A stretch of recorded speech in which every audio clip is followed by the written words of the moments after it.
Cool fact, a crocodile can't stick out its tongue. Also, you can get health insurance for a month or just under a year in some states. United Healthcare short-term insurance plans, underwritten by Golden Rule Insurance Company, offer flexible, budget-friendly coverage for you. Learn more at uh1.com. This podcast is brought to you by eHarmony, the dating app to find someone you can be yourself with. Why doesn't eHarmony allow copy and paste in first messages? Because you are unique, and your conversations should reflect that. eHarmony wants you to find someone who will get you. How are you going to know who gets you? If people send you the same generic conversation starters they message everyone else. Conversations that actually help you get to know each other. Imagine that. Get who gets you on eHarmony. Sign up today.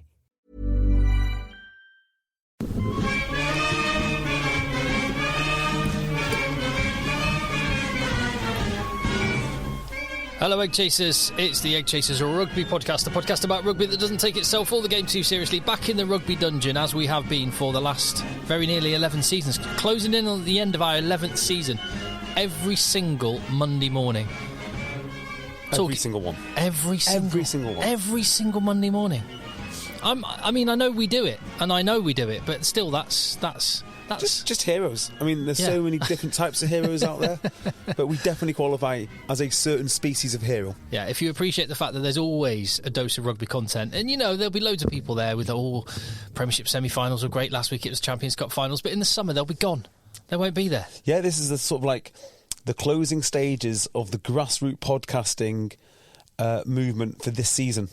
This is their curtain call now, and then they're off, gone, done. We're there everywhere. And if you appreciate that fact, you can support the podcast by going to patreon.com/EggChasers, where you will get extra content.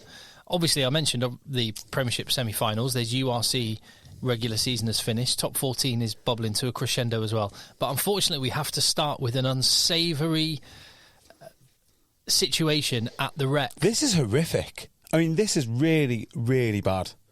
I didn't want the game to be brought into disrepute again. No, rugby's been through enough, I think, this year with all the Ugo Monye racism stuff, and well, you know how it is. There was, and I mean, it's what would you call this sort of like? This is egregious. It's hateful, abhorrent. It's hateful. Yeah, it is. This kind of I don't know, literature. What do you call it? Literature. Oh, right. Incitement? Yeah, some people might have been thinking you were talking about a Bath fan allegedly getting walloped. Oh, well, comes out later. But no, this is the real egregious fact. It appears to be the case that Bath Rugby, or someone involved in Bath Rugby, this can't be official, can it? Or it's around not an official Bath thing. Rugby, have been releasing to fans Bath Rugby supporters songs, and I've only seen page 1 as evidence, which suggests there are multiple pages. No, a dossier. It says page 1. It does say page 1. You're right. And they were suggesting songs that the Bath fans could sing. So print this off, take it with you, and then you know the lyrics too. Firstly, to the tune of Shakin' Stevens' "Merry Christmas, Everyone." Oh. Bath are scoring. It hurts. All around me. Fans are cheering for Tom Dunn. It's the season. Finn Russell converting. Keep on singing. Everyone. I can't see that taking off. I read this. So, did this come to the EggChasers group? Yeah. The EggChasers FC. RFC or FC? RFC. Are you sure about that? Well, because FC, yeah, I'm looking at it now. It says RFC, but I know FC is like what the old. Yeah, I think it should be FC. Anyway, regardless, I found it hard to read. Like found it hard to read in my head, and when you're saying it, it feels even worse. Do you want to hear another suggestion to the tune of Spandau Ballet's "Gold"? You are Bath. Oh, that's so bad. Always believe in yourselves. You've got the power to score. You're indestructible. Always believe in Bath. It's horrific. I'm a Northampton Saints fan next weekend. I can't really argue with that. I just can't argue with it. Come on, Bath, my lord. Come on, Bath.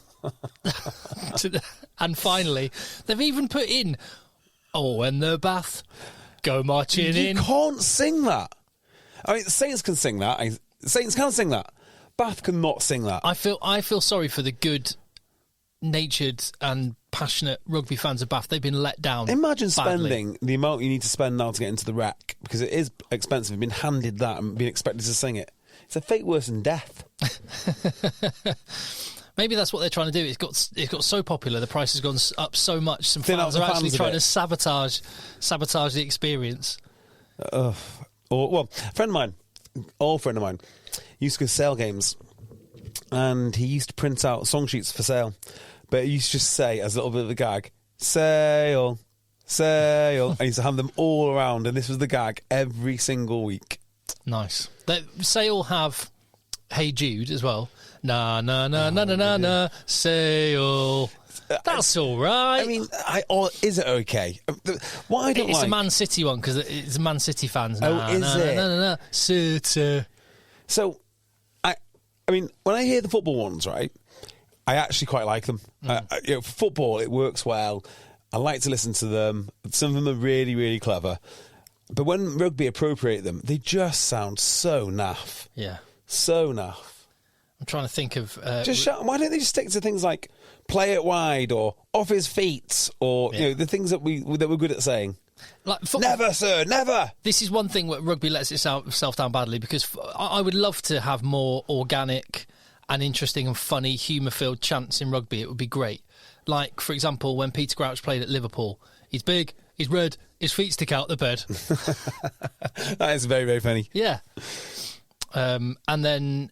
when you're sat in Rosehead and the ball hits your head, that's Zamora, which was... That's quite good as well, isn't it? It's really good. Yeah. Well, if you had some of them, I could kind of get on board with it. But it's a bit football-y. Yeah, there's another one. I remember away fans at Chelsea during the whole John Terry, Wayne Bridge thing. Oh, I love this one. I remember it. Chelsea, wherever you may be, keep your wife from John Terry. In Blackburn, we had... Oh, who was the absolute love rat? Was it Gary Fletcroft? Some of the songs are just brutal. Absolutely brutal. And apologies to Gary Fletcroft if it wasn't you. Yeah. It might have been Jamie O'Hara, maybe. I don't know. Anyway, knows? Who cares? Doesn't matter. Who cares? I don't care. Do you care? Doesn't matter. No, I don't care. I just care that support is... I just feel sorry for Bath fans. It's awful that we have to start on such a sour note. It is, isn't it? On semi-final weekend. Yeah. And I haven't even mentioned the fact you haven't heard from Phil yet. He hasn't just been sulking out of disgust for those songs. What's Phil doing? Where is he? He's in Provence. Yeah. I think. Or do you see Provence got knocked out of... I did not. They finished top in the regular season of Pro D2, and they played in this... so they got a bye to the semi-final. Why don't you just put a pin in that for a second? Because I have noticed a plethora of videos coming from an excellent YouTube channel outlining the URC and also some France action too. So why don't we go into detail it later? In fact, I'll ask you questions about it later. Okay. Yeah, you're on. Yes, and there's a very exciting development from that as well. So yeah, cool. Yeah. Well, just on that result in Provence. Oh right, I thought you meant okay. No, very exciting development from that. But yeah, Premiership semi-finals then. So we are contact eggchasers@gmail.com, patreon.com/eggchasers, yada yada. Let's go with the rugby. Let's go with it. Friday night. Well, so I had a great day Friday night. Great day. Well, great day and night. So I spent the day with Beardmore & Co. My brother came up and we went out for some lunches with some people that we want to speak to, yada, yada, yada. I ended up watching the game with a good friend of mine who's also a rugby agent and represents a couple of lads from Saints. So we watched the Saints game, and because it's not football season, in Manchester City Centre. We managed to watch the semi-final in City Centre. So I had a marvellous time drinking cocktails and watching the game. Oh, that's awesome. Yeah. And you know who I bumped into on Friday afternoon as well? Locally, here? Locally in Manchester. So Friday afternoon, it can't be a sale player then? No, it's an administrator. Ah. Administrator. And used to be senior in a Premiership rugby club. Friend of the show. Not Mark Evans. Ah. I've got absolutely no idea. Good old Simon Cohen. Oh, there you go. So had a good natter and a few drinks with him. So it was all around a good day. Yeah, excellent. And the rugby was... both semi-finals were so intense. And I don't support any of these teams. My tummy was churning. Yeah, I can't imagine how intense it must have felt if you were a fan. Yeah, it was crazy. And it was I think, well, for my money, the most finely balanced set of semi-finals I've ever seen. Because I genuinely did not know who was going to win either game. In the past, it's been a foregone conclusion that Saracens would always win. So we always had Saracens in the back of our mind. And usually the second place team, I mean, there was a couple of years where Exeter absolutely smashed the semi-finalists. Yeah, or Leicester was strong, or some such thing. But this year, I honestly couldn't tell, to the point that I think I might have backed Sale and Saracens to win. Maybe I backed Bath, but I definitely backed Saracens. And, just didn't happen. No, you can reflect and go the two best teams won, but the courage and the grit that Sale and Saracens showed was really phenomenal. Absolutely phenomenal. Yeah. Just a quick one for you before we get into the games. From an England point of view, is there a small changing of the guard here? So the two best fly halves in England, I don't think anyone would doubt this, would be Farrell and Ford. And then your number 3 is probably Marcus Smith. English, yeah. And they both got knocked out, and they're sort of tentatively hanging on. And the guy that knocked one of them out, of course, was Finn Smith. The other position, a guy who did actually win but is retiring at the end of the year, was Courtney Laws. But then I kind of think that Ted Hill put in such a performance. When Courtney goes, that 6 shirt is up for grabs, and Ted Hill looks magnificent. Just on the fly half, it was awesome. The 4 fly halves in the semi-finals are outstanding. I actually think the reason why, if Finn Smith looked better than Owen Farrell, if Finn Russell looked better than George Ford, it was because Alex Mitchell and Ben Spencer were a step above their opponents. They were good. The other I thought you were going to say this a different way. I thought you were going to say something like, as the Premiership squads even out, so broadly speaking, your squad is the same, the difference in the quality of your fly half is going to make more of an impact. Well, I actually do think that, because, I would argue that. I think, and this will be a controversial this might be controversial with some parts, I thought, and it's not criticising the opposite, as I've just said, they're all brilliant.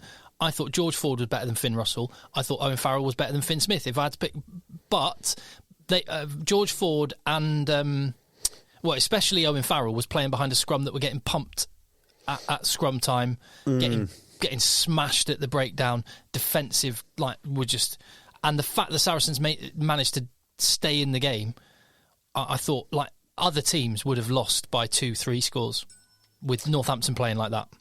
And I think if you flipped George Ford behind Bath's pack and you flipped Owen Farrell behind Northampton's pack, it would have been exactly the same. So actually, I'm not saying one's better than the other. I'm saying it's 1A and 1B. You just swap them over and they win. They cancel each other out. Regardless, you need a cracking playmaker to get there. 100%. And when it matters, But I really think, going back to it, the Van Zyl, solid, fine, solid Premiership player. Gus Waugh, really solid Premiership player. Ben Spencer and Alex Mitchell. That level up from the 2 9s is why they're in the final, as well, and the scrum. Spencer was very good at the scrum. I think it's a scrum which has got a lot to answer for in both these games. Can't scrum, can't win. No, but the scrum was back and forth. It wasn't not on Friday night. It was Northampton. Well, it went downhill rapidly once Saracens made their changes. Well, it wasn't great in the first half, but Northampton were grinding scrum pens in the first half. Who did they start with? Riccioni, George, and did Mako start? Mako and Riccioni were the props. Yeah, so I didn't think they were overly matched, but there again, Trevor Davison is a mighty strong man. Mighty strong. Do you know? I don't know if this is true. I might be making this up, and I apologise to the entire Davidson family if I am making this up. Trevor Davison used to collect debts. Do you know that? What? He used to be a debt collector. Are you sure maybe he wasn't like security henchman for someone? He was like a heavy that they. Whilst they collected the debts, is that not the same thing? Well, I don't know. That's like so. If we get a skinny guy to collect the debts, but we surround him with Jamie Cudmore, who's really collecting the debts there in that situation? It's an interesting point. You've got to read between the lines. Trevor Davison shows up with his skinny mate to collect debts. Who's really collecting that debt? Anyway, I'm sure that's not what Trevor Davison His is a great story in the sense that, like you say, he's the most normal, unassuming of rugby players. I don't think he even expected to be an England international or playing in a Premiership final a few years ago. He's not been an England international yet, is he? He has. He's got a couple of caps. Him and Jamie Blamire both got a couple of caps. Oh, for the Newcastle days? Yeah. Well, this move to Northampton, as I understand it, almost never happened. Yeah. So Northampton wanted him, was it last season they made a play for him? Yeah, early in the season, wasn't it? Sort of about a third of the way through. And Newcastle said, no, you can stay here and be a loser. And eventually they sort of said, yeah, okay, fine, go. And he's paid a lot more in Northampton, but it turns out rightly so. I'll tell you who the big losers are from this weekend. I was thinking like this. Worcester Warriors. Ted Hill. I'm so glad you mentioned this. Because this is I said this on Ollie Lawrence. I forgot about Ollie Lawrence. I said this on a YouTube video, and some Bath fans took real umbrage with this. What Northampton? Well, I said, fair play, you were great, but let's not forget Worcester, because Worcester don't go bust. Bath are never, ever in a million years in a Premiership final. Okay, Langdon. Well, yes. Finn Smith. Yeah, no. I think I said the two finalists without the three clubs going bust. Pearson, Langdon, Finn Smith, although I think Finn Smith might have signed before they went bust, but probably when there was already financial issues. But he was already going to move for the next season. And he moved early. But remember, he probably doesn't go at all if there aren't financial issues, because if you remember how excited they are Steve about Diamond was saying this is England's next 10. And there's a good chance that the next England 12 would be Seb Atkinson. I don't know who else is going to be one. Yeah. And that's another. So this isn't to denigrate the achievements of Northampton or Bath, but those two clubs absorbed. They were fortunate, or they played it very well, I don't know, but they were placed with salary cap available when those clubs went bust, and they managed to, or they sent players abroad to get them off the wage bill, which happened in the case of Bath, didn't they just managed their cap better. They managed their cap better, and they took advantage, but those three clubs don't go bust. Those two teams are not in the Premiership final next weekend. Good chance there's not. A very good chance. And that's not a criticism, but it's just a reality, and I think we should remember London Irish, Worcester and Wasps. God, particularly Worcester. I mean, the talent which they had available to them. I mean, they were literally only a year away from top four, particularly if they keep Steve Diamond. And I'm glad you reminded me of Northampton, because what I had said before is I would have preferred, just purely for what's the lesson if Bath win the Premiership? The lesson is spend £1 million on a 10 and wait for other clubs to go bust so you can pick up their players really cheap. Which kind of is still a good plan. Yeah. I mean, I'm still on board with that plan. But it's like Johan van Gran should take a lot of credit, but I don't, and Lee Blackett as well as an attack coach and all the rest of it. But I don't know that you could take what Bath have done this year and extrapolate that and take it as here's the lessons we can learn from Bath that mean that we could win next year. I don't know that you could do that. You could definitely do that with Northampton, and that would be like 10 years ago, bring in a forward-thinking coach, get some young guys and support them really well, and let's upskill a whole generation of young players and stick with it. Because you might not have stuck with it. That's the other thing. I would have probably abandoned this experiment a long, long time ago. Yeah, and I'd be wrong to do that. The other guy we just talked before, changing the guard, Langdon and George, who was the one that looked like the international hooker. I mean, that boy needs a call up.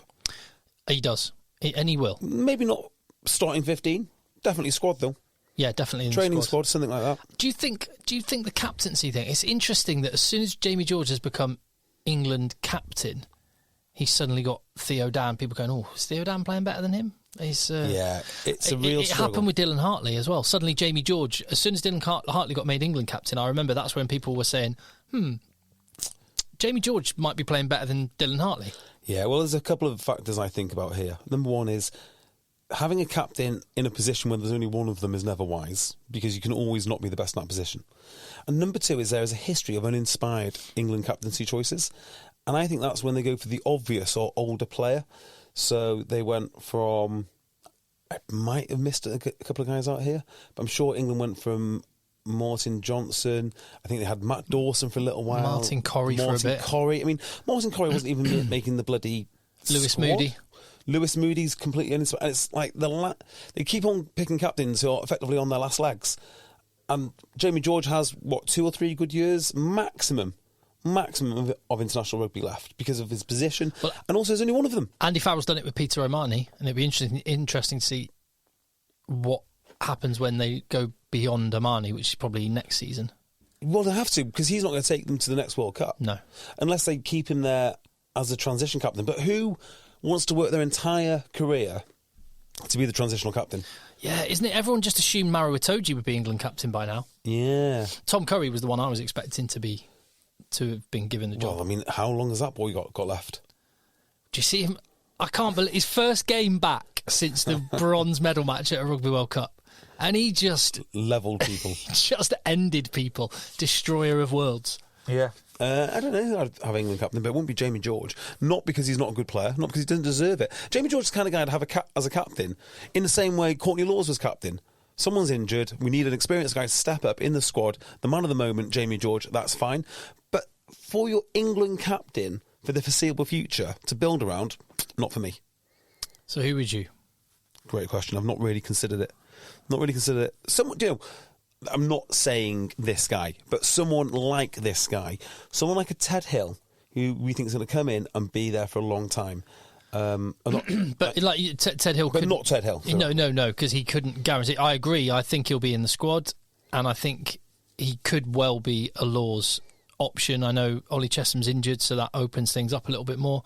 But you've got Ethan Roots has come in and played there. Chandler Cullingham South's come in and been off the bench. Both been really good. But I think Ted Hill... there is an argument to say he could leapfrog both of them. Yeah. Also, making your captain a back row makes sense to me. They don't have to concentrate too much on their job. There's 3 of them, so you don't necessarily need to drop him. That's why if Tom Curry was fit, I think it would be him. Or Ben. Ben's a mighty fine player, just not had the... He's an excellent player. Had the opportunity yet. If Tom and Ben Curry were swapped round and Ben Curry had all the experience that Tom did, we'd be talking about Ben the same way as... Well, you would, wouldn't you? Because they're identical twins. Of course you would. Ben Curry looks bigger as well, doesn't he? Yeah, he's stacked. He's looking more Tom-shaped at the minute. So let's get into the first game then. Yeah. What do you think about Northampton? What are the takeaways? The takeaways from Northampton is everybody talks about, they're amazing attacking play, they're slick, and they are. They run really organised, really well drilled, attacking shapes, lots of deception, lots of decoys, and Finn Smith's really good at picking the right option. They've got good playmakers, Furbank as well, and they've got all of that. But that's what everyone talks about. They won this game because of much better tactical kicking, much better scrummaging. Scrummaging was huge. I completely agree with that. And it's amazing scrummaging being such as big a part of the game as it is, and for Saracens not to address that. For such a small organisation, it also says volumes about them that they got as far as they did without being able to scrimmage. Yeah. They might be the worst scrum in the Premiership. Yeah. I mean, if they're not, I can't think who else is. But they're right up there. And their starting 3 are okay, but after that, it is dreadful. It's legitimately dreadful. Tactical kicking. Alex Mitchell kicked brilliantly. They Northampton, I was astounded by this statistic. They kick more than any other team in the Premiership. Yeah, I'll give you an example of this when I really liked it. So there was a phase of play just before half-time, and you can see Northampton desperately trying to get into their attacking patterns. And when you're as good as Northampton, I think that's what you want to do, isn't it? You want to get into your attacking shape and exploit Saracens using all of the stuff which you've drilled and things that you're renowned for. Alex Mitchell just all of a sudden said, no, enough of this, and kicked the ball away. And it's exactly the right thing to do, because what Saracens were doing, which I thought was really, really good, was slowing down Northampton's ball. Yeah. So you can see clearly that they came in with a game plan, and it was working for the most part. And for Alex Mitchell to go, yeah, okay, enough of this, kick it away. I've never referenced this before, but it's the old Dave Rennie rule, which is you have 2 cracks. If you don't go forward twice, then you kick the ball away. And for all the attacking talk everyone has about Tommy Freeman, his kick chasing and work rate and defensive, the pressure he put on the catcher, so many turnovers, so many scrums, which then turned into penalties, came from those kicks. That's interesting, because I hadn't noticed that about Freeman. Now, that could be because I was many cocktails deep, or it's because I'm waiting for him to carry the ball and do something magnificent. But I didn't really notice him much, and also I couldn't hear comms. He worked his nuts off. I watched it just on a phone in a field in just outside Hebden Bridge. Oh, very nice. Yeah, it was lovely. What were you doing there? I just took the van up there with the missus, left the kids at home, and just went and sat and had a bottle of wine and watched sunset and chilled out, watched the rugby with a little fire going on. It was lovely. Very nice. Yeah. The guy who really impressed me, talking about tactical kicking and playing the game where he needs it, was Furbank. Furbank played really, really well. And I don't know why I thought this, but I kind of thought Furbank about a year ago played his way out of international contention. Didn't look particularly good. This year he's been awesome. And this game he was particularly good. He was excellent. The little offload to Odendahl. Class. Now, he's an interesting guy because I was thinking, like, why would you start Odendahl? Now, I don't know the injury status of some of the other centres, but it does seem to me, no matter what type of team you are and how nice you like to play rugby, a big centre is worth its weight in gold. And it doesn't matter what you intend to do, just having that physical presence, magical. Love it. Yeah, if only we could have some English ones, please. How long's Odendahl got left to run? What is he? No, I think you're thinking of Van Rensburg. No, I'm thinking of Odendahl. Does he qualify? I don't want him to play for England. I don't want Bernard Janzi Van Rensburg, a great player. I do not want to see him playing for England. He's not English. I'm not interested. When did he show up? Mind you, has he left to come back? I don't know. I'm not interested. Don't want to see it. Maybe 3 years. And he's all yours. Not interested. Don't want it. And as for Saracens, I mean, there are a couple of good things. Like I thought the Jamie George non-try was a bit special. I thought the try for Lewington was awesome. Yeah. That really was awesome. If they don't score that last try in particular, I mean, some of the things they do are all right. I mean, they're fairly good with ball in hand. I don't really know where Saracens go from here. It just seems like a big decline. Yeah. I mean, they've got some amazing players, and Itoje, a team with Itoje and George and Farrell and all the rest of it, they're always going to be pretty handy. But yeah, it does feel like there's a drop-off coming. I mean, maybe we'll be wrong, but yeah. But just on Owen Farrell, I had no idea. Because I was like, why wasn't he goal kicking? He had a torn quadricep. I did wonder that. Torn quadricep and barely warmed up. He, like Mark McCall... Rightly so, no one warms up. It's a waste of time. But, yeah, he's like playing like amateur. But he didn't train all week with Saracens. They didn't think he was going to be able to play. He barely warmed up. And then he went out and put that performance in and didn't say a word about the injury, nor did Mark McCall until the following day. That's one thing I really like. Well, like or dislike or rate or don't rate, that's not important. You know how I feel about Mark McCall and Owen Farrell, but the class to not mention that until the following day, I just thought that was an extra little touch of class. So I'm gonna poke the bear a bit here. What do you think of the Times article about Owen Farrell by Owen Slot this week? The Times article about Owen Farrell from Owen Slot was just Owen Slot. Owen Slot gave very little opinion of his own. Owen Slot just assembled. He's only selected opinions which might echo his, though. He assembled I'd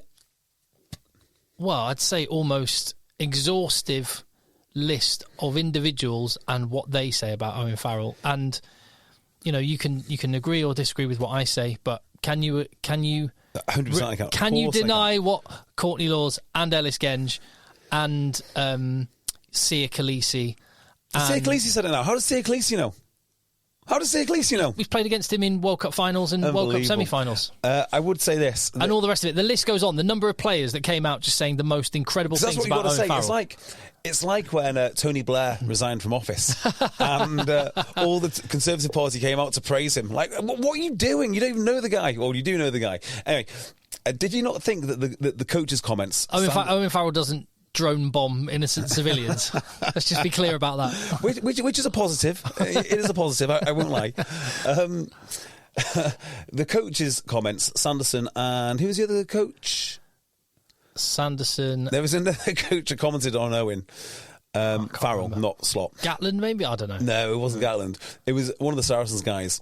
And it sounded like genuine hostage notes. It was like, it's really good to be questioned physically on the training ground. But did it sound like Johan van Gran in an in-match interview?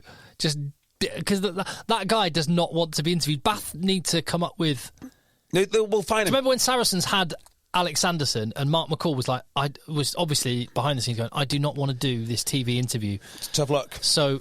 just let Alex Sanderson do it, and he was brilliant, and he'd stand out there and do his little 5-minute set. Well, I mean, he's entertaining, isn't he? He's really entertaining. Yeah. But Johan van Gran, I think he broke the world record for number of cliches in one interview. Right, from now on, I think Premiership Rugby should form a panel, and I'll be on it. I'll volunteer my time, my very valuable, precious time, and every time someone gets interviewed, if I feel that they are not providing me with informative or funny quips, they get fined their wages for the week. And you have to sign the contract. If you want to work in the Premiership, you've got to sign this particular contract. Just like F1 now, have to sign the contract saying you need to cooperate with Drive to Survive. You have to cooperate with my panel of entertainment. And if you don't, fine, we'll just find your week's wages and we'll just carry on going until it goes up. So first one is a week's wages, and then it's 2 weeks' wages. Can I make a request? Wages. When we go, you have Nick Mullins saying, "Oh, I think we've got Johan van Gran now." I want to see the shot of Johan van Gran with the microphone. Yep. In the box in the corner while the game's going on, as they do, and in the other bottom corner, opposite corner, I want to see a box with you with your thumb out sideways like a Roman emperor. No, just wait until the end of the interview and then it goes up or goes down. Is it a tachogram which measures your heart rate and like your stress levels and whatnot? just so I can't like cook the books. Like if my heart rate goes up, fine. If my cortisol stress levels go up because I'm angry with them, sorry, I can't help myself. You know. And also, if they say, "Oh, I don't like it because I'm shy," or whatever it is, or I don't like media coverage, I was like, you're a coach, just design some drills and make sure that you can, work it out. Coach yourself. I don't mind it not being the head coach because maybe to avoid a fine, to guarantee they avoid a fine, they might get like, I don't know, Mickey Flanagan on the coaching staff. Well, you say Mickey Flanagan, that's not bad actually. Isn't that Matt Ferguson's job at Northampton? For the longest time when they're getting smashed in the scrum, Matt Ferguson would come on. What do you think of the scrums? Well, I mean, there's obviously work to be done. Yeah, they don't really talk to him now, do they? No. They talk to Sam Vesti. Like, Matt Ferguson spent all those years with a scrum on roller skates going backwards, being put out there in front of the camera. I bet that man is scrambling for the microphone now. Absolutely scrambling for it, and no one wants to give it him. Oh, they did a Poor job. Matt Ferguson. I've never even thought of that. Yeah. Poor fella. Yeah, so it's a shame, really. I mean, everyone said that Owen Farrell could inspire... Why couldn't he inspire the scrum to push harder? That's what I want to know. Oh, Northampton definitely deserved to win that one. Yeah, I agree. Just some key moments in the game which I want to go over. Some of the cover tackling was brilliant. It's Gonzalez. Is he going somewhere else? No. I thought he was going to sign for Northampton at one point. And then I thought he was off to France, but he's re-signed for Saracens. Yeah, he's with Saracens. So, I mean, that's build your back row. Him and Ben Earl in the back row. And McFarland. It's a good start, isn't it? Yeah. It's a good start. Although, where's your big ball carrier? Yeah. That is what would worry me. One of the things which I found really interesting was the changes by Saracens, and it echoes the second game, which is this. When they brought on that bench, it was pretty high quality, and I felt the physicality went up from Saracens by a good 5-10%, but it just wasn't enough. I don't think Northampton's replacements really matched them, and I don't know where it went wrong really. At that point I thought Saracens were in a good place to win it because I thought their round the field play was much better, but for whatever reason it is, no. There was, in both semi-finals, there was the scrum, actually. Yeah. Also, when the scrum was changed, that was a disaster for them. Yeah, there was both semi-finals. There were points where you thought, this is done. That, like, the opposition, Saracens and Sale were a prize fighter, just got clonked on the nose. They just need one knockout blow. And that 16, I think it was 16-6 up just before half-time. And had Northampton, I think they had another chance. Had they been able to put one of those chances away, I think it was good night. But that just says everything about Saracens that they dug in. Yeah, that Gonzalez cover tackle was incredible. Yeah, absolutely unreal. Really, really good. Yeah. So I don't know, anything more on that semi-final? No, I don't think so. No, atmosphere sounded incredible. Yeah. So Courtney going out in style. How good is this? So we'll talk about it in a bit, but I was at Courtney Lawes' house on... His house? Tuesday. Got some nice wood panelling in his lounge. Kitchen. It's a kitchen, is it? Kitchen. He's got a lovely house. Really, really nice. Well, he would do when he's paid that much for that. It's like... I chatted to him. He's really into his history, and like just history in general, but architecture and stuff. And he was just chatting, this part of the house is from this period. This part, he's got barns with chickens out the back. And Ready for the inevitable New World Order. Very wise. The place that they've got in Brive sounds lovely as well. Oh, excellent. What was I about to say something? Carry on. No, that was it. I was just saying how good for Courtney to go out like that. But that's what. Sorry, It was his last day off before that. So keep that in mind. It was his last day off before the final, 3 days before it, and he's just so chilled out. That man is just. He is very, very laid back. Going back to Bath chants. Yeah. Northampton have a chant. Shoe Army. That's funny. Shoe Army. I like that. Yeah, that's actually really quite good. Yeah. Courtney Laws has a Cobblers as one of his neighbours across the road. Does he? It doesn't get more Northamptonshire than that. I was going to say, isn't most of Northampton either lift engineers or cobblers? Yeah. It's like one of the two. Pretty much. All rugby players. So where were you for Bath versus Sale? In front of my TV at home. Very nice. I was on my phone watching this one. Disappointing day in the office, really. See, these are the two places I've lived. Well, other than Newbury, obviously, but I lived in Bath, and that's where I had my first house, and I've lived in Manchester now, and my brother has played for both Bath and Sale. And so I was completely torn between the two, but weirdly, I kind of felt even more nervous and tense watching the game as a result, as it ebbed and flowed. I very much like Bath as a club. In fact, actually, before we go into this, there's two things that I'll mention. First of all, in fact, both are emails. One of our listeners, a tale of good and a tale of bad. So, a tale of good. One of our listeners got in touch with us and made a fantastic point about your comments regarding the last day of the season, which I agreed with you with that, actually, but now I'm thinking I don't. What's that I said, why did they all have to happen at the same time? No, you said that maybe like a red zone thing would be cool. Yeah. So you go to one, go to the other. And one of our very astute listeners made the point that we are fans of the Premiership. I'd definitely say I'm more of a fan of the Premiership than I am of a particular rugby club, although I am partial to one or two. And therefore, most people watching are going to want to watch Exeter or Bath. And the idea of watching the whole league itself isn't really a good idea because they're fans of teams, not fans of clubs. We would do both. Sorry, fans of the league. I didn't say it's an either or. I said the one you throw the resources behind in the main channel would be one that would tell the story for the benefit of every fan, potentially. And yes, just like all the games were available on the Red Button and on other channels, you could if you want to watch. He was talking about when Exeter were getting pumped at half-time against Leicester. That's the one. And what I said was, on the final day of the season, I said I stopped watching the Exeter. I started watching the Exeter game, because that's where I perceived the greatest chance of a team getting into the top four.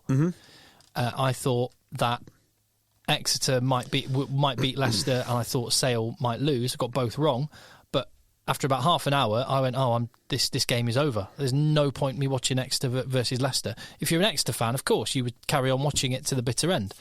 I wasn't saying the game shouldn't be available to watch. What I was saying was... In addition, we should have this function. What I was saying, on the last day of the season, if you insist on having all the games kick off at the same time, then you should tell the story of the league as it's happening. Yeah, I don't disagree with that. That's absolutely fair.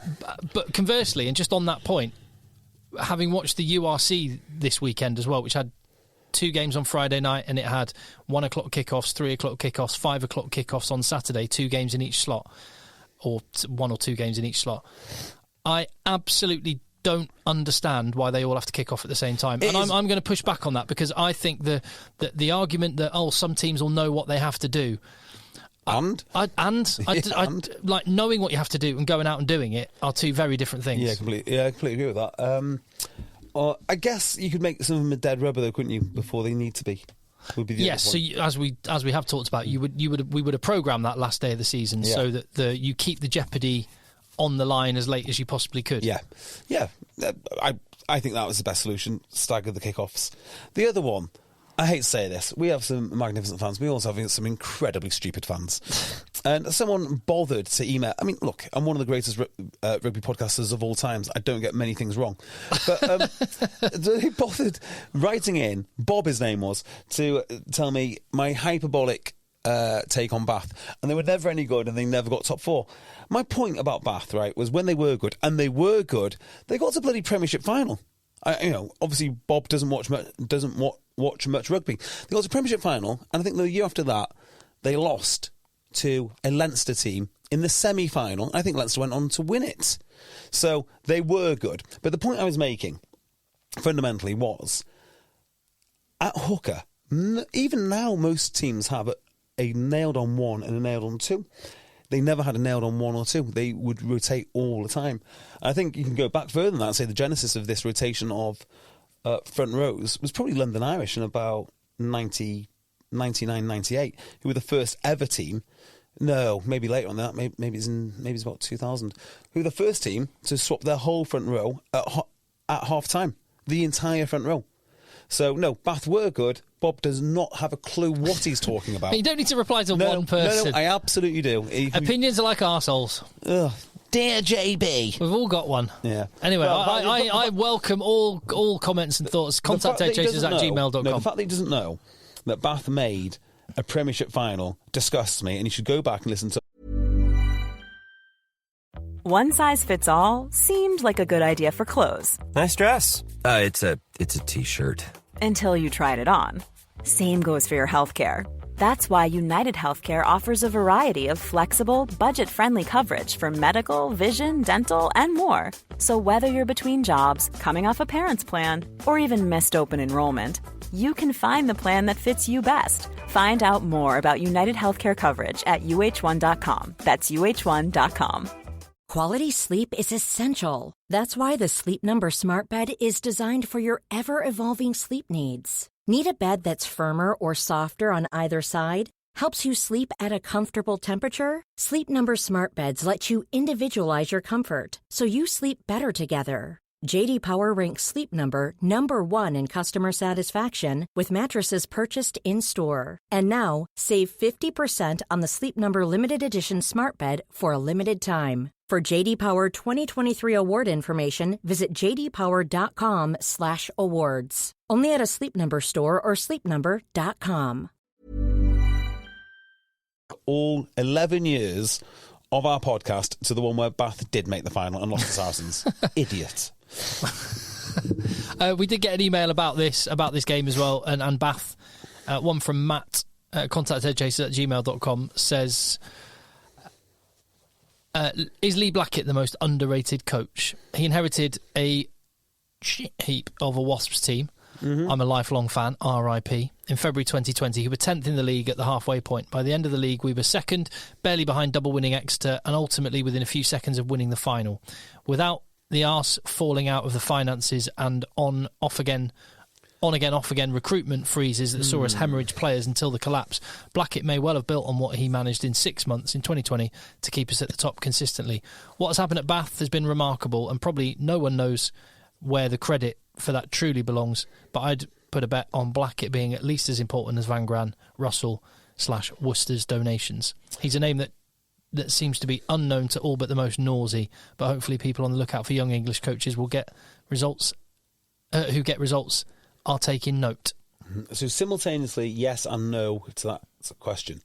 So no, he's not overrated because I really rate him. I know that you do as well, Tim. I know that if Phil was here, he'd also say he massively rates him because, well, we watch a lot of rugby and you need to see how Wasps played. And I think Phil, if he was here, would probably start saying that, well, he played against Lee Blackett many times in the Championship, and it was Lee Blackett learnt the nuances of attacking rugby by playing opposite Phil. Exactly right. So, no, he's not underrated within the four walls of this studio. But the wider point is correct.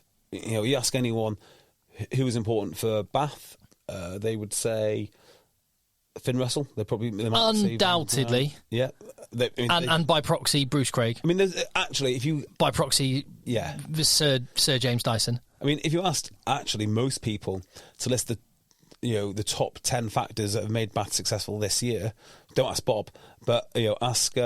If you did it family fortune style, went out onto the street. I don't think Lee Blackett. If you went out onto the street in Bath and said, name something that's made Bath Premiership finalists this year, and if they win, made them champions, the top answer would be Finn Russell. Yeah, I'd say so, without a doubt. I don't think Lee Blackett makes top 10. I don't even think people know he's there. You're possibly right. I mean, even Bath fans. I mean, some Bath fans. Oh yeah, like you said, you have this to carves out the nausea. Yeah, I think so. Actually, yeah, on the wider point, I think he's right. I think he's probably very underrated for what he does. Was he at Scarlets for a little while? Yeah, I think he spent a little bit of time over there. He did a bit of Scarlets. By the way, talking of English coaches doing a great job, Toby Booth.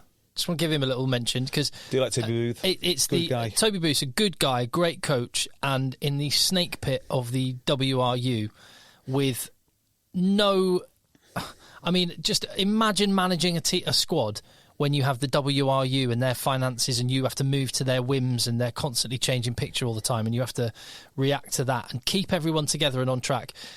Ospreys are one of the most improved teams in the URC. They've increased their tally of points from last year by 15 points, and they've made the playoffs. That's quite impressive. That's very impressive. I mean, they're going to lose to Munster next week, but they've made the playoffs. Do you know, I don't know why a really good coach like him would want that job. I know why other coaches would want that job, because it's a pathway to Wales eventually. Well, is it a pathway to Wales? Maybe even that's gone now, hasn't it? Because Gatland's back, and they're not getting rid of Gatland. There's not many main man jobs now, is there? There's only 10 of them in England. That is true. But I think I'd rather have a specialist job as an attack coach or forwards coach or a head coach underneath the DOR than take the Ospreys job. If I'm not going to get the Welsh job. It's a tough one. If you've been a DOR type role, head coach, then it must be tough to... if you see yourself like that and that's what you want to be, then I could understand going, I'm going to take a head coach job even at a place that's going to be a real challenge, then I'm going to be someone else's coach. I'm going to be someone else's assistant coach. I mean, you could even do what people like Joe Worsley have done and head over to France. And I mean, there's plenty of English people working in France now. That might be the way to go if you want to be the head man. Just nip over the channel. But the idea of taking over the Ospreys, because you think about being a DOR, you want control over your budget, you want control over all sorts of the way you play, all the rest of it, your player recruitment. You don't get any of that really working for the Ospreys. You don't know what your budget's going to be. You don't know what the expectations will be from the WRU. You don't know what players are going to say are available to you at a so-called market rate, or if they're going to continue to pay them, or what the structure of the central contracts are. Or you don't know any of this stuff. It's constantly changing. So why? And also, I wonder if the reappointment of Gatland, although superficially looks like a great idea for Wales because he's a great coach for Wales. You look at what happened to Pivac, went from Scarlet to Wales, whether that's going to now shut off that what I'm trying to say is the lack of opportunity to get to that Wales role. I wonder if that's going to shut off talent from coming to the Welsh regions to coach. Maybe. You'd like to think that if an owner or CEO or whatever it may be at a club would know enough about rugby to identify, like, it's easy just when someone wins a trophy to think, oh, well done, they've won a trophy, and not factor in all the other factors that go into actually doing that. But you'd like to think someone at an English club would probably see, have you seen what Toby Booth's managed to do with Ospreys? Definitely. Well, he also got London Irish to a Premiership final. Yeah. Don't forget that. His man management must be outstanding. Did a bit of a Quins. He did pretty well at Bath. In fact, he might have been head coach. Who was head coach at Bath? It was Gary Gold, and beneath him was there was Mike Ford. Mike Ford. Yeah. Mike Ford. Yeah. So he's had some good roles, and he's had a... In fact, was he not a head coach after Mike Ford for a little while? Yeah, I think with Neil Hatley. Neil Hatley, yeah. And then they went, and Todd Blackadder came in, and then Todd Blackadder went, and Stuart Hooper came in, and then Stuart Hooper... See, I know my Bath inside out. How dare you? Yeah. Anyway, he's done a great job. But back to this game. Contact EggChasers@gmail.com. Got an email here from Tom who says, Tom O'Flaherty, taking Sir Miles Benjamin's crown as the best rucking winger? I tell you what. I mean, no, he's never going to take... No winger has ever or will ever ruck with the intensity that Miles Benjamin did. Yeah, never. I mean, that said... O'Flaherty is the sort of winger that I love. Just so busy all the time. He had a really good game. He did. Really good game. In fact, all the Sale boys had a really good game. It just wasn't quite... Well, it just wasn't quite good enough, I would say. Now, my initial thoughts on this, when it is all said and done, I think South largely threw it away in the first half, and they were playing like idiots. Yeah. What I mean by that, they were giving away stupid penalties. The pens they coughed up were soft. Yeah, we spoke, didn't we, last week about how are Northampton going to face off against Saracens, And one of the thoughts I had is Saracens know how to win big games, they know how to behave, they know how to prepare, they know how to actually be in that moment. And Sale should also be further along in their journey because they've made the Premiership final in the past.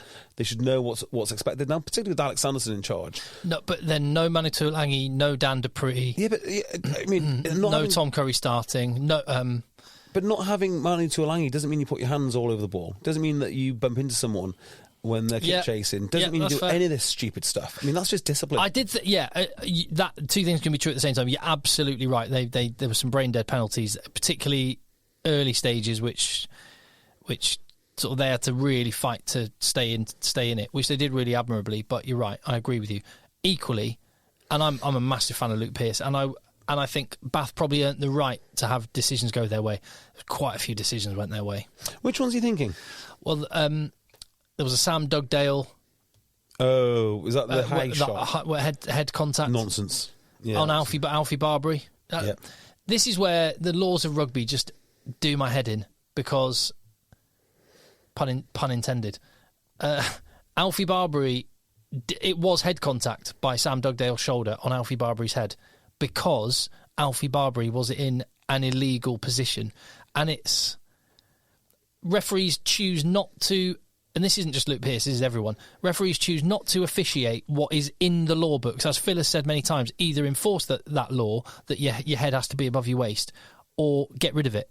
But it's still in the law book, but referees choose not to enforce it. Consequently, players have no other way to remove a player than... And Sam Dugdale was desperately trying to get his head well to the left out of the way. That's what players are being coached to do now. Head out of the contact zone, get your head clear. Yeah. You can see they're all making an effort to do that. Contact was unavoidable because Alfie Barbary was illegal. And there was a few decisions like that which just does my head in. Just enforce the law or get rid of it. I'm so up for World Rugby just giving Phil the law book for the summer. Yeah, fine. Do it. Dare you. So... But just the counterfactual to that is Bath were on top and physically intense, and I think that's why they got the rub of the green, because they earned it. They were. I mean, it's a tough game, this, because Bath kept on feeling like they were going to extend their lead to the point where Sale just couldn't come back. Yeah. And Sale had so many key moments when they just needed some points and they came up with the goods. So 2 pushover tries kept them in touch. Then actually they went ahead. It's like, this has to be it. 23-21. And yeah, much like the Saracens game, they brought on their replacements, and their replacements did very, very well. In fact, let's just talk about some of the guys at Sale, which I thought were really, really good. I thought Bevan Rod played outstanding rugby. Yeah, he did. He looks like he's about to take another step on now. Right, so if it's Joe Marler going on the tour and there were 2 other spots in the England squad, the 2 loose heads starting yesterday would be, so Benno Abano, Bevan Rod, and you've got Finn Baxter. Which 2 go with Joe Marler, if you had to pick? I'd probably go Abano and Rod. Baxter, I don't know, actually. Oh, it's tough, actually, now I'm saying that. Because Baxter's class. He's really young, he's got plenty of time. I don't know. If you were starting against New Zealand, if you were putting someone on the bench against New Zealand this coming weekend, I'd probably go Abano over both of them. For scrum power, maybe. No, Rod's so dynamic. I go for Rod. But Bevan Rod, I think. Yeah, because he's a little bit different. There again, what...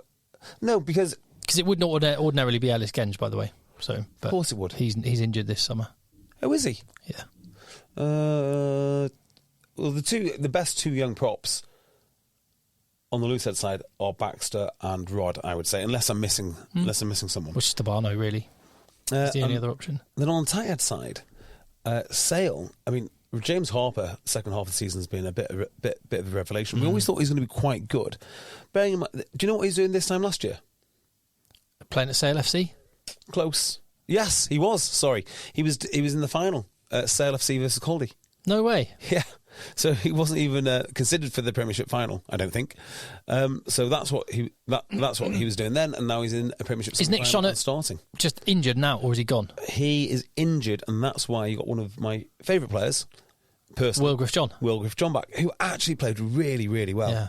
Now he's only on short-term loan, I think, so he'll be shipped back off to.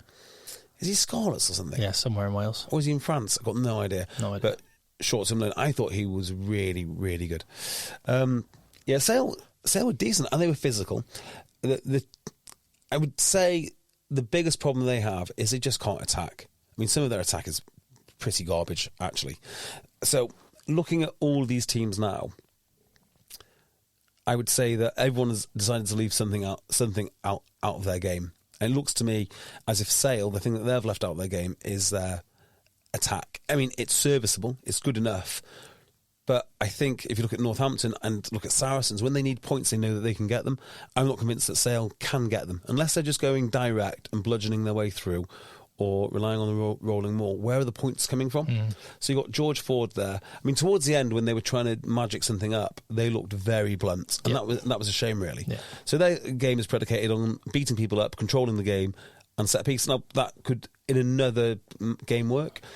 To be fair to Bath, they were the equal to it for the most part.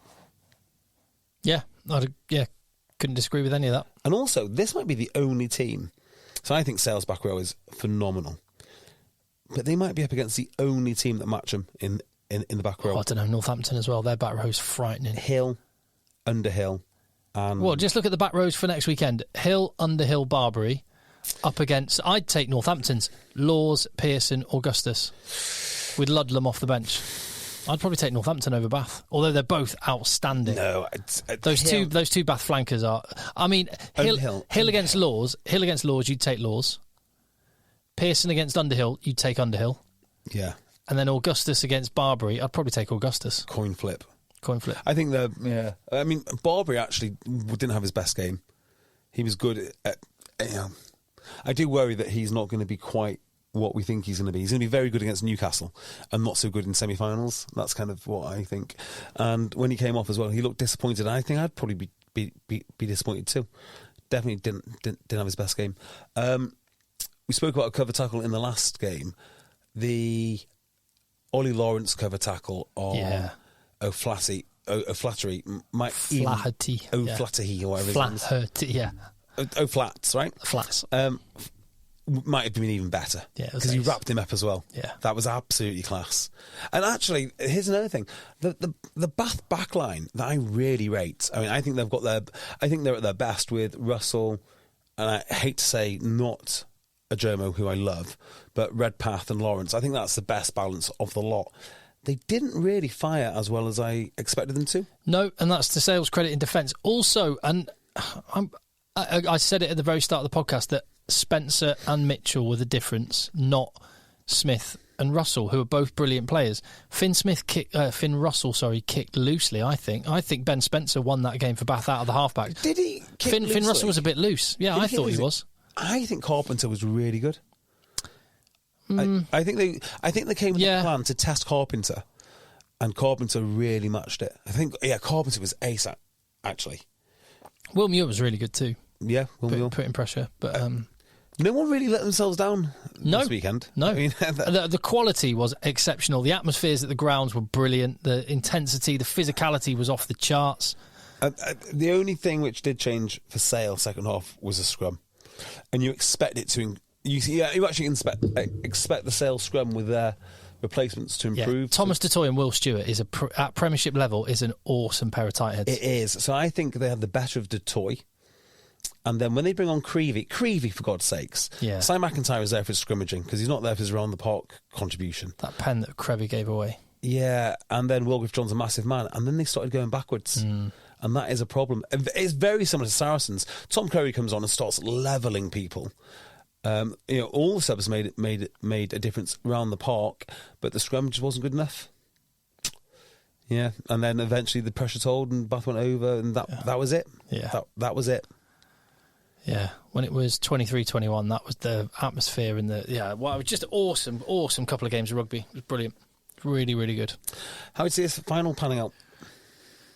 I see Northampton winning. Tell me in detail why later. Yes. Because I want to know what happened in Pro D2. Provence, so it's a playoff. So the top of the league doesn't get promoted automatically. I thought it did, and then the barrage, whatever it was. The next one. You have 6 teams qualify there's 16 teams in Pro D2. Yep. So 30 matches. So 30 league games. Well, it is ridiculous that we are now in June and we're still talking about Premiership Rugby. That is actually ridiculous. That is ridiculous. I totally agree with you. So, so 6 teams qualify for the playoffs. Much like Rugby League, 3rd, 4th, 5th, 6th play off against each other, with the top 2 getting a week off, which was Vannes and Provence. Mm-hmm. They then play at home in the semi-final, and then the final, the winner goes up. The loser plays a playoff match against the second bottom in the top 14, which will be Montpellier. Yep. Wow. Yeah. So the loser of that match will go to the access game. And Provence finished top in regular season, but got beaten 23-22 by Grenoble at home, which means George North will be playing Pro D2 next season. Incredible. Fly half for Aix-en-Provence is... Wait, Jimmy Gopperth. Is it? He is at Aix-en-Provence, isn't he? Is that? Yeah, he is there. Someone is. Yeah, but do you know who else is there? Who maybe wasn't available for this one, or was Jimmy Gopperth on the bench, perhaps? It's going to be someone like Billy Searle. No, because he's in Canada. No, someone. No, Joel Hodgson's in Canada. Someone that the rematch between these two individuals, someone who will be brand new to Pro D2, and this fly half for Provence. I cannot wait for the match. When Brive play Provence next season... How so Brive play Provence. Who is at Brive? Or who will be at Brive? Who will be Brive? Mentioned him already on the show. Hang on. Fly half? No. So Courtney Laws. Courtney Laws will be playing for Brive. Yeah. When he plays against Provence... The opposition fly half could if be... It's Jules Pearson. Yes! Yes! Sorry, boss, I'm not playing. I can't do it. We're going to see Courtney Laws against Jules Pearson next season in Pro D2. Christ, is that where he is now? Yeah. I bet. So I like occasionally to go through the top 14 teams just to see the players that I recognise. Do you know, the guys that you've forgotten? Like, oh, look, Steve Maffey's there, or whoever it is. I bet the same can be done for... There's some really good players. Really good players. So, Grenoble won 23-22. There was, bearing in mind, Grenoble were the away team. There was a giant pitch invasion. The stadium was packed. There's a giant pitch invasion of Grenoble fans who were cheering. The TV cameras are getting the interview, and there's hundreds, maybe thousands of fans on the pitch. This is a Pro D2 semi-final. We're almost at the stage, genuinely, where... Maybe not in terms of quality of the game, but in terms of the spectacle that they put up, that we're at the stage where Pro D2 is getting close to the Premiership. Worrying, isn't it? Well, yeah. Is it? Or is it just great for France? They've signed a 700 million euro TV deal for next season. Let's just break that down. I mean, is it really getting that close? Because you've got to remember... how many Pro D2 teams would get into the European quarters or last 16? Because Premiership Rugby were fairly well represented. Yeah, there. That's what I mean. The top end of the Premiership is exceptional. But what I'm saying, Newcastle would go Pro D2. Oh, Newcastle would be probably halfway down the table in Pro D2. Yeah. So the overlap is great. There's an overlap now. The top teams in Pro D2, but it's more. Then, I was just watching the scenes at the end of a match going like, this is the second tier of French rugby. Look at that. There's flares going off. There's thousands of people on the pitch. So what you're saying is if Premiership Rugby wants to differentiate itself from football in this country, give the fans flares. Did you see the flares in the Dortmund game last night? No. They all went off. I'm sure flares are illegal in British stadiums. Aren't they? Yeah, that rings a bell. I've got a feeling there was Sale Sharks fans brought some to Bath and they had big blue flares as the team were walking in. I love flares. I love it. Get the flares out. Get the flares out. And also encourage responsible pitch invasions. Yeah. Just say, come on. I mean, just let them on the field. Just let them on. Unless, of course, Johnny Hill's around. What is this story? Do you even know it? Well, one journalist for the Mirror, is it? Nick Simons? No, Nick Simons is the Mail. Maybe it was Nick Simons. Anyway, it's been reported. It's been reported in lots of places. But no, he hasn't. He said that all that's been said is allegedly what has happened, according to a Bath fan, aged 28, who did not want to be named. is that there was an altercation in which this Bath fan said, basically, there was big. I did, there's nothing I got detention for, Mum. Honestly, I didn't do anything. But the teacher just gave me a detention. Big vibes about that. I didn't do anything. I was just having a bit of banter, is what this Bath fan said. But then what's allegedly happened is he was got in a headlock and some sort of scuffle, maybe, although unconfirmed, punches thrown, and bottom line is glasses were broken and cut above eye. Ooh, that's a bad look. But, don't mess around with guys who are 6'7". That's what I would say. Or however big Johnny Hill is. What was that internet meme the other year? F around, find out. Yeah, quite. Yeah, I would always be extra respectful towards 6'7" men. That's what I would say. Well, so this and now it's all. We'll wait and see what the clubs say. Well, who cares? He's off to France, isn't he? Well, I know. So Sale players have come out and tweeted or whatever it was. They've posted online going. That's a very one-sided report of what happened. Maybe you don't believe everything you read. Maybe you should have asked some other people around what happened.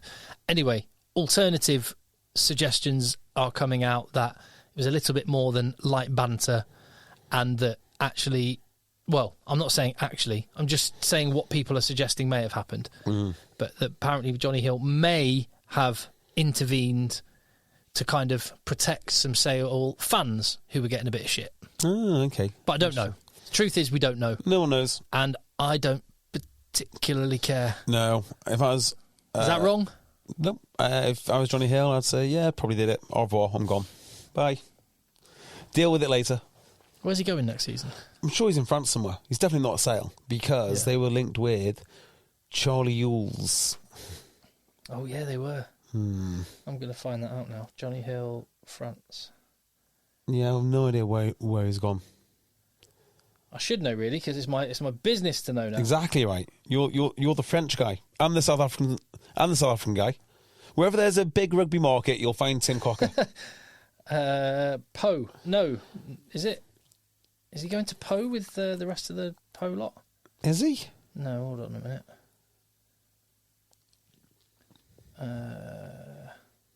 Leon.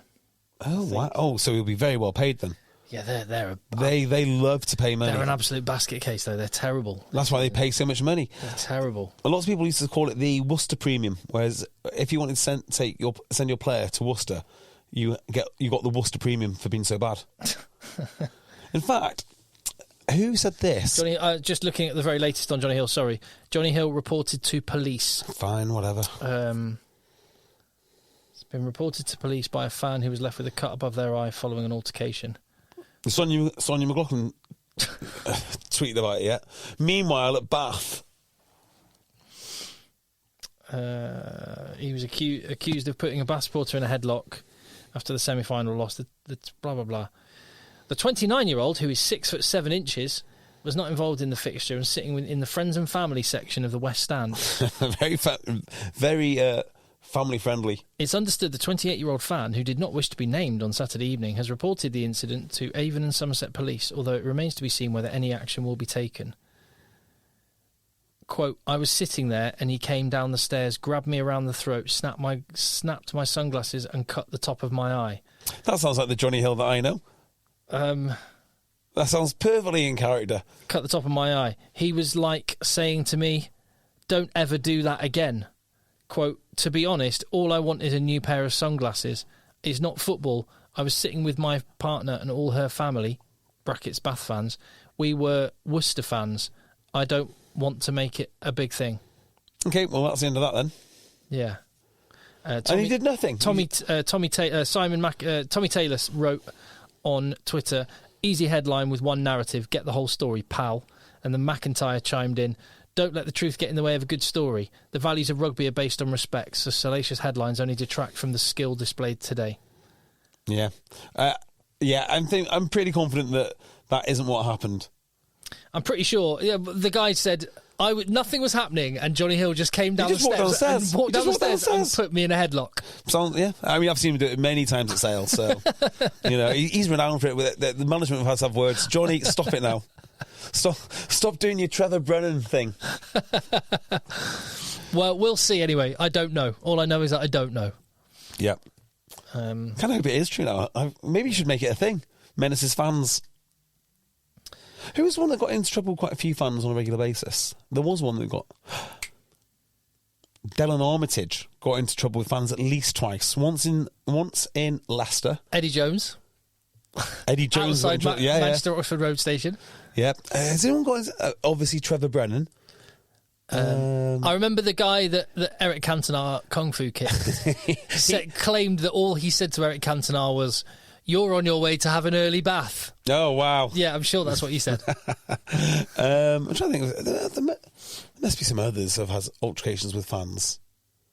There must be. I'm not excusing violence in any way, but all I will say is there is a direct correlation between effing around and finding out. Yeah, do you know, I'm not up for 15s, but if someone can submit a 15 on fan altercation... A 15 fan altercation... altercation 15... Sippers is 10. Has he ever had in Jersey, he had that little scuffle with the bouncer outside the bar in Jersey. Yeah, but that's a scuffle with bouncers. That's oh, okay, in that case. Oh, scuffle with bouncer 15 would be great. Carl Ferns. Carl Ferns in Deansgate Lock. Gavin Henson at 12. Hang on. Although he was just on the receiving end of it. Yeah, let's just stop it on that one, because you could have, in that one instance, Carl Ferns... Andy Tuolangi, and... What's the other one? Oh, that's the one, Deansgate Locks. Yeah, so one of the funniest tweets I have seen, and it's a bit of an in-tweet, was a picture of Deansgate Lock getting cleaned out, and Carl Ferns retweeting it with the caption, "I wonder if they found all the mobile phones that the bouncers threw in there that night," after their little scuffle. There was another... Well, even if I was a bouncer, I wouldn't want to take Carl Ferns on. Good God, no. But Carl Ferns, Andy Tuolangi, I think Will Addison might have been involved in that. Well, Will Addison got a reckless shot on him again. He's such a brave fellow. He got walloped by R.G. Sneeman, who managed to somehow stay on the pitch after it was like absolute minimum yellow, probably a red card. Wow. Well, Will Addison's back at Sale. Back at Sale, yeah. And Ulster managed to qualify as it is. URC's really good. I've got to say, it's embarrassing for me to actually even mention this, but it does feel now that the URC is the superior league. It's certainly the better managed league. You know, you look at the way that they manage the games and when they put it on. Yeah, the South African thing is a problem, but they do as well as they can with it. And Premier Sport's a problem. Yeah, the coverage is a problem. Like, when you watch Premier Sports, it is a bit tin pot. And also sometimes they just don't have games that like they'll cut to it 10 minutes into a match, or they won't show a game at all. It's a bit rubbish, but if you have, and apparently some people have Fire Sticks and streams and things. Is that right? Apparently some people do. Some people. I wouldn't know about that myself. Oh my word. But salacious. So, do you know the makeup of the top 14 playoffs yet? Well, there's a game. I don't, obviously. I'm not big top game 14. tonight. Not top 14, sorry. URC. URC, yes. So Munster were the top seeds, and they're going to be playing against Ospreys. Mm-hmm. And then you've got second seeds, the Bulls. So they finished second in the URC. They threw away the European Cup. Yeah, worth it after all that, wasn't it? No, it wasn't. Well, because the home seeding... Would you rather have the URC or the Champions Cup? If they well, I don't think they were going to win the Champions Cup. Well, we don't know, do we? We'll never know because they gave up. Well, the thing for the Bulls is they're terrible away from home compared to at home. Well, be better away from home. Way better. Yeah, no, I agree with you. To be better. They're way better at home, and the seedings count for the quarter-final, semi-final, and if they get there, you have the home final. So Munster are the top seeds. So if Munster win all their matches, they will play at Thomond Park or maybe the Gaelic Sports Ground in Cork for the final. If Munster get knocked out, the Bulls could play in Pretoria for the rest of the tournament, and they're hard to beat there. So yeah, it is. The Bulls are playing against Benetton. Leinster are at home to Ulster. And Glasgow are at home to Stormers. Glasgow are at home Stormers. Okay, some good matchups there. Really good matchups. And the semi-finals, I think it is the winner of Munster against Ospreys plays against Glasgow or Stormers. And the winner of... I think that's right. And the winner of Bulls against Benetton plays against the winner of Leinster-Ulster. Oh, interesting. Yeah. So... And that's Leinster fans are unhappy because either they should beat Benetton, they should beat Ulster, you'd think, at home, but they're going to have to go away to either I think they're going to have to go away to Munster in the semi-finals. Mm-hmm. So this is going to last till end of June. 3 weeks. 3 weeks left. God. 22nd of June is the final. And when does the top 14 end? Next year? So is this the last round of games? I'm just looking at the table now of top 14. Yeah, this is the last. No, there's one more week of regular season matches. No, there is not. One more week of regular season next weekend, and then you're into the playoffs, which is there's 3 rounds of games. And then France go on tour. Or the Olympics. All the Olympics. Good God, it is a joke in a way. Like we keep saying, "Oh my God, we're playing for so long." But both from a fan point of view, where you do get fan fatigue. I mean, just watching this stuff over and over again, it never ending is a problem. But it is a problem for the players. It's a legitimate problem now. This can't continue. Yeah, the round. Well, again, you look at Toulouse are playing against La Rochelle in about 35 minutes' time. Oh, what Fire Stick channel? What channel, Tim? Canal Plus. Do I have that? I think probably might even be on Premier Sport. I'll watch that. In fact, I'll definitely watch that. Yeah. So Toulouse play La Rochelle, but it's basically that Toulouse are just picking their change team, and so as I mentioned last week, Piato Mavaka has only started 4 top 14 games all season. Is he on the bench? This is their don't even think he's on the bench. This is their 25th match, and he's only started 4. So that's the consequence. That actually what you've talked about all along, with some clubs will just have players for the Champions Cup. That's basically what Toulouse have done this season. Yeah. And now, obviously, next week and beyond, they'll. Well, do you know we spoke about the Worcester Premium? Yeah. I bet there's a massive Toulouse discount. If you want to go and win, you go to Toulouse, and maybe hey, you're going to play maybe less games, but you might win a Investec Champions Cup. That said, if you're a starting player for Toulouse, you want to be paid big money because you are to start for Toulouse. You're incredible. Well, I think everybody knows. Everybody who goes to Toulouse knows that you'll get some money, but you'll never get Dupont money. Well, and you're fair. There to play with Dupont. He's not there to play with you. He's not there saying, "Look, we really need to pay this Premiership bod a lot of money." No. We know who the stars are. It's Ramos, it's Dupont, it's probably Entomac. I mean, there's a handful of them that those are the stars, and you just fit in there. And if you might get more playing for name the French club somewhere else. You might even get more being the main man in Pro D2. But what do you want to do with your life? It's a strong argument. If you had the chance, yeah. If you had the chance, so yeah. That's Pro D2. Sorry, that's France in top 14. And yeah, FR UK Rugby is the YouTube channel you need to go check out. Anything happening on FR UK Rugby this week? Well, the full Courtney Laws interview. Excellent. That will be fascinating. Just put out a little snippet a few days ago because he was talking about Owen Farrell in the build-up to the. Why would you ruin a perfectly good interview with Courtney Laws and all the interesting things he has to say? Oh, it doesn't matter. Doesn't matter. I asked him some interesting stuff. He was, I found it really interesting, like Norsey rugby stuff. Him talking about the difference between, you'll love it, the difference between lineouts in England and France. You got my full attention. Yeah, I know. Full attention. It's Norsey, but I really found it interesting. He was talking about how they, in French lineouts, they don't. In Courtney's perspective, they're much more about defence on the lineouts, and they don't think about the attacking side of the lineouts nearly as much as they do in England. Why does he say that? Do you know what's made him say that? Well, he mentioned it, and then I said, "Tell me more about that. I want to know more." And he just he said that they think a lot more about the defending lineouts than English teams do, but they don't think about the attacking platform and starting point of lineouts. Because when you think about English rugby and you talk about the Premiership and stuff, it's often said, "Oh, this team have X number of percentage of their tries come from line out as the platform." Well, line out is clearly the best attacking weapon that you have. Well, in the entire sport, it just is.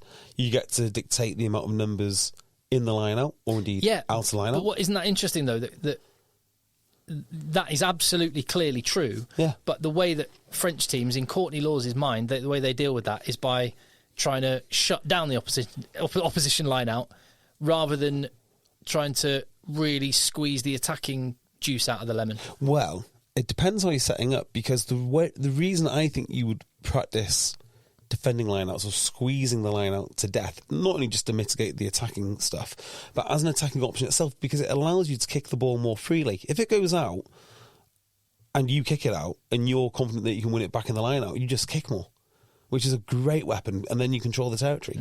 So actually, it's not so much defensive, but attacking, because you get the ball back, potentially. Yeah, so definitely check that channel this week for some good stuff. And then Premiership final we talked about. The weekend in Bayonne next weekend's gone. It's fallen through. No, why's that?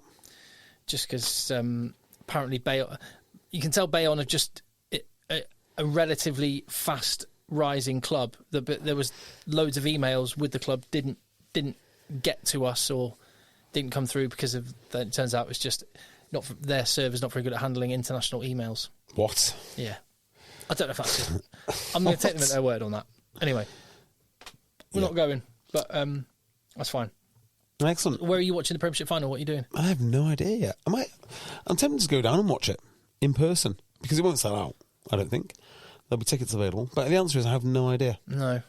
I was potentially going to be up in Edinburgh, so there's a thought of going over to Scotstoun for Glasgow against Saturday night. So find a bar to watch it in the West End of Glasgow, the Premiership final, and then there's no football on, so actually you can watch stuff now. Yeah. I don't know. I haven't worked it out. I see what Phil's doing. Shall we do a quick Patreon after this? Yeah, go on then. Yeah, why not? Right, let the boys end. The boys end. Quality sleep is essential. That's why the Sleep Number Smart Bed is designed for your ever-evolving sleep needs. Need a bed that's firmer or softer on either side? Helps you sleep at a comfortable temperature? Sleep Number Smart Beds let you individualize your comfort, so you sleep better together. J.D. Power ranks Sleep Number number 1 in customer satisfaction with mattresses purchased in-store. And now, save 50% on the Sleep Number Limited Edition Smart Bed for a limited time. For J.D. Power 2023 award information, visit jdpower.com/awards. Only at a Sleep Number store or sleepnumber.com. Roundabout Season 2, presented by Nissan, is live now, and we're back to share more stories from the road and the memories made along the way. We're talking rest stops, if we're stopping to get gas. You will be timed. Misguided plans. I grew up in the city, so I have a healthy fear of real extreme darkness. A lot of laughs. Y'all weird, but you were different. And so much more.